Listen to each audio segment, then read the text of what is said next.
Gorantla Madhav ex MLA ex minister ex MP, Gautam Reddy lawyer, ఆయన పాపం విజయవాడలో మీ అందరికీ పరిచయస్తుడు కూడా. Meruga Nagarjuna ex minister, Dalit ex minister. దాడిశెట్టి రాజా, ఆయన ఎక్స్-మినిస్టర్. ఈ నాయకులందరి మీద తప్పుడు కేసులు పెట్టడం, వీళ్ళని ఎప్పుడెప్పుడు అరెస్ట్ చేయాలని చెప్పి తాపత్రయపడతా ఉన్నాడు చంద్రబాబు నాయుడు. జగన్ చుట్టూ ఉన్న వారినందరినీ కూడా బెదిరించాలి, భయపెట్టాలి. మోడస్ ఆపరాండా ఒకటే, చిన్న చిన్న వ్యక్తులను కొట్టడం, భయపెట్టడం, లేదా ప్రలోభాలు పెట్టడం, వాళ్ళ చేత తప్పుడు వాంగ్మూలాలను తీసుకోవడం, అంతే. ఇంకా వీళ్ళని అరెస్ట్ చేయడం. మోడస్ ఆపరాండా అన్నిటికీ ఇవే మోడస్ ఆపరాండా.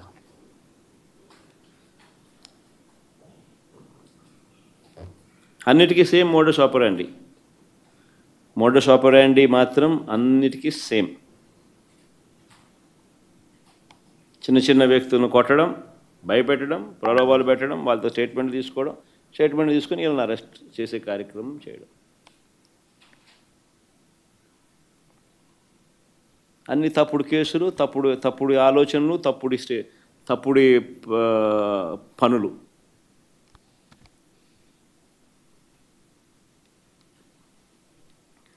చివరికి అన్నిటికన్నా నిజంగా బాధ కలిగించే విషయం, ఆశ్చర్యం కలిగించే విషయం, 70 ఏళ్ళ ముసలైన కొమ్మినేని శ్రీనివాస్, మీతో పాటు మీ తోటి విలేకరి, రెప్యూటెడ్ విలేకరి, సీనియర్ జర్నలిస్టు, ఏం పాపం చేశాడని చెప్పి నిజంగా అడుగుతా ఉన్నాను నేను. ఆయన జైలుకు పంపడానికి చంద్రబాబు నాయుడు అంత ఉత్సాహం చూపించాడు. ఒక డిబేట్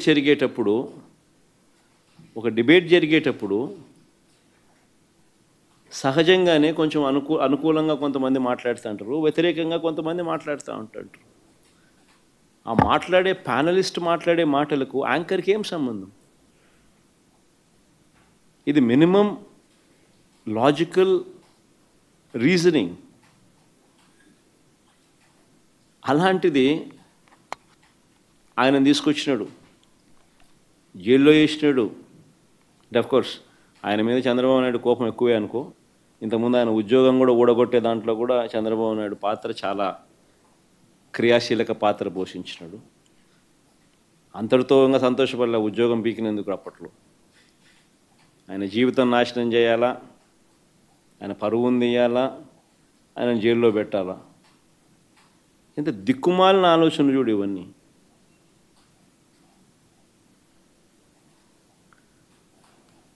చివరికి ఆశ్చర్యం కలిగించే విషయం ఏంటంటే, ఆ రకంగా ఆయనను అరెస్ట్ చేయడమే కాకుండా ఇప్పటికీ కూడా ఆ మనిషిని అరెస్ట్ చేయడమే కాకుండా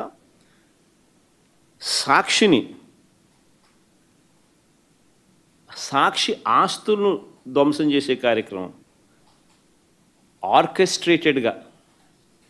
ఒకసారి వీడియో క్లిప్పింగ్ కూడా ఒకసారి చూడండి. ఒకసారి తెలుగుదేశం పార్టీ నాయకులు ప్రతి చోట ఎక్కడెక్కడైతే సాక్షి ఆస్తులను ఎక్కడెక్కడైతే వీళ్ళు టార్గెట్ చేసి ఆర్కెస్ట్రేటెడ్ పద్ధతిలో అటాక్ చేసి ఆస్తులు విధ్వంసం చేశారో ప్రతి చోట శ్రీకాకుళం మెట్ట శైలజ డిస్ట్రిక్ట్ తెలుగుదేశం మహిళా టౌన్ ప్రెసిడెంట్, గుండు Swathi Srikakulam TDP MLA, Gundu Shankar's wife, Chowdary Dhanalakshmi ex ZP chairman, Menda Dasunaidu Telugu Yuvatha president Srikakulam. Next night Visakhapatnam Sakshi ఆఫీస్లో Mukka Sravani 26th ward Telugu Desam party corporator, Ananthalakshmi Telugu Desam party మహిళా డిస్ట్రిక్ట్ ప్రెసిడెంట్, చెవిరెడ్డి భాస్కర్ రెడ్డిని అరెస్ట్ చేయడం. ఈస్ట్ గోదావరి సాక్షి ఆఫీస్ నల్లమిల్లి ఆశ్చర్యం కలిగించే విషయం. బీజేపీ కానీ ఇంత ఆయన తెలుగుదేశం ఎమ్మెల్యే అని ఇంతకు ముందు మీరంతా కూడా చూస్తూ ఉన్నారు. సంవత్సరం నుంచి ఏ రోజన్నా కానీ భాస్కర్ పేరు లిక్కర్లో కనిపించిందా, వినిపించిందా? బాలర కృష్ణ రాజన్న విన్నాడా? ఎవడన్నా ఎప్పుడన్నా విన్నాడా? కూటమి నాయకులకి ఇద్దరు అట్టటోళ్ళు, ఆయన అట్టటోడే, ఈయన అట్టటోడే, చంద్రబాబు నాయుడు అట్టటోడే, ఆయన అట్టటోడే, ఇద్దరు అట్టటోళ్ళు. Vijayawada Autonagar Sakshi office Telugu Desam party corporator Gadde Anuradha, wife of Gadde Rammohan MLA. Gadde Kranti, wife of Gadde Rammohan MLA, son of Gadde Rammohan MLA. Next Mangalagiri Sakshi office Sirisha, Khammambati Sirisha, SC corporation director. Anantapuram Sakshi office Swapna, TDP women's wing state secretary. Sangha Tejaswini, TDP మహిళా విభాగం state secretary. Kadapa Sakshi office Bojja Tirumalesh, TNSF Kadapa district president. RC Munikrishna, Tirupati deputy mayor, Tirupati Renigunta Sakshi office. Koduru Balasubrahmanyam, TDP state spokesperson. ఈ మనిషి అయితే తిరుపతిలో రేణిగుంట సాక్షి ఆఫీస్లో ఈ మనిషి అయితే అప్పట్లో గతంలో బై ఎలక్షన్ జరిగింది ఈ డిప్యూటీ మేయర్ ఎన్నిక సందర్భంగా.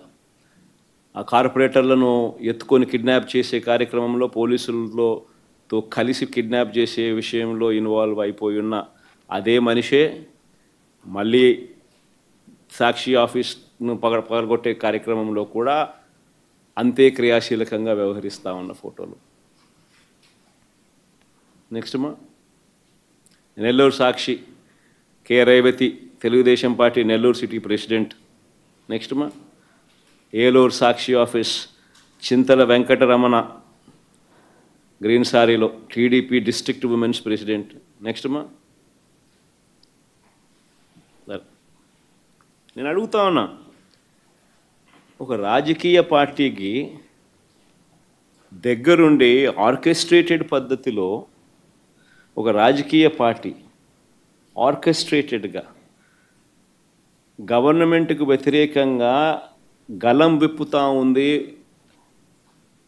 పత్రిక, టీవీ ఛానల్ అని చెప్పి, గొంతు నులపడం కోసం అని చెప్పి నువ్వు నీ తెలుగుదేశం పార్టీకి సంబంధించిన కార్యకర్తలను ఉసుగొలిపి నీ ఎమ్మెల్యేలు నువ్వు అంతా చేసే కార్యక్రమం ఇది ధర్మమేనా అని అడుగుతా ఉన్నా.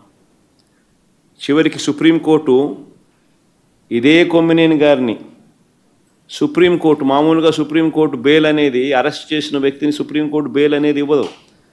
అరెస్ట్ చేసిన వ్యక్తిని సుప్రీంకోర్టు రాజ్యాంగంలోని ఆర్టికల్ 32 కింద విచక్షణ అధికారాన్ని ఉపయోగించి ఇమ్మీడియట్లీ రిలీజ్ చేయమని చెప్పి ఆదేశాలు ఇచ్చింది. ఇదే కొమ్మినేని కొమ్మినేని శ్రీనివాసరావు గారు.